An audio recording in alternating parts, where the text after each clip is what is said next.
Assalamualaikum warahmatullahi wabarakatuh. Perkenalkan, nama saya Aling Sahaya dari Universitas Negeri Yogyakarta, Prodi Tata Rias dan Kecantikan. Di sini saya akan menjelaskan mengenai asas kewarganegaraan yang dimiliki oleh negara Indonesia. Setiap negara memiliki asas kewarganegaraannya masing-masing, tak terkecuali juga di Indonesia. Secara umum, arti dari kewarganegaraan adalah keikutsertaan menjadi keanggotaan yang menunjukkan hubungan atau ikatan antara negara dengan warga negara. Sedangkan warga negara adalah penduduk sebuah negara atau bangsa yang berdasarkan keturunan, tempat kelahiran, dan sebagainya mempunyai kewajiban dan hak penuh sebagai seorang warga negara dari negara itu. Adapun asas-asas yang dianut negara Indonesia dalam undang-undang sebagai berikut. Yang pertama, asas ius sanguinis adalah asas yang menentukan kewarganegaraan seseorang berdasarkan keturunan, bukan berdasarkan negara tempat kelahiran. 2. Asas ius soli secara terbatas adalah asas yang menentukan kewarganegaraan seseorang berdasarkan negara tempat kelahiran yang diberlakukan terbatas bagi anak-anak sesuai dengan ketentuan yang diatur dalam undang-undang ini. Yang ketiga, ada asas kewarganegaraan tunggal adalah asas yang menentukan satu kewarganegaraan bagi setiap orang.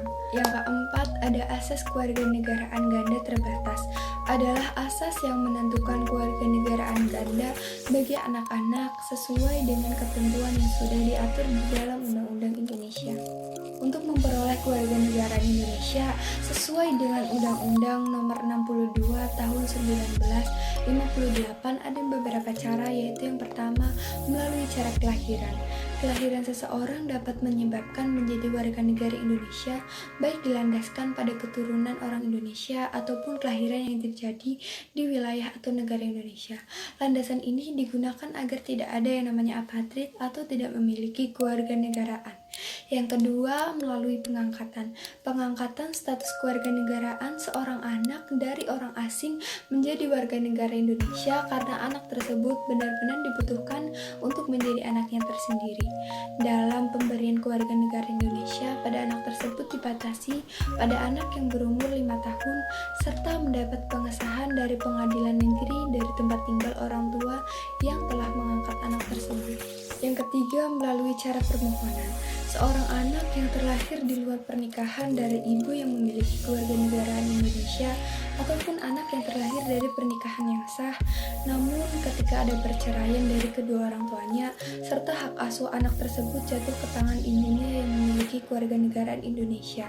Namun, anak tersebut memiliki kewarganegaraan asing yang sesuai dengan ayahnya, sehingga dalam kasus ini anak tersebut berhak mendapatkan kewarganegaraan Indonesia dengan mengajukan permohonan kepada Menteri Kehakiman. Yang keempat, melalui cara pewarganegaraan atau naturalisasi.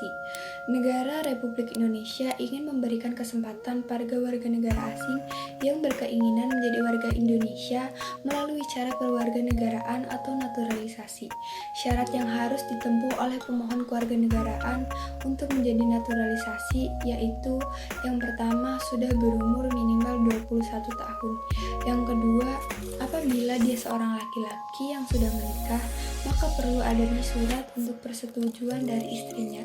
Yang ketiga, terlahir di wilayah Republik Indonesia atau telah bertempat tinggal di Indonesia paling sedikit 5 tahun. Yang keempat, menggunakan bahasa Indonesia dan memiliki pengetahuan tentang sejarah Indonesia serta tidak memiliki catatan hukum mengenai kriminal yang dapat merugikan negara Indonesia.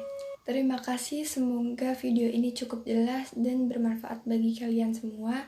Saya tutup, wassalamualaikum warahmatullahi wabarakatuh.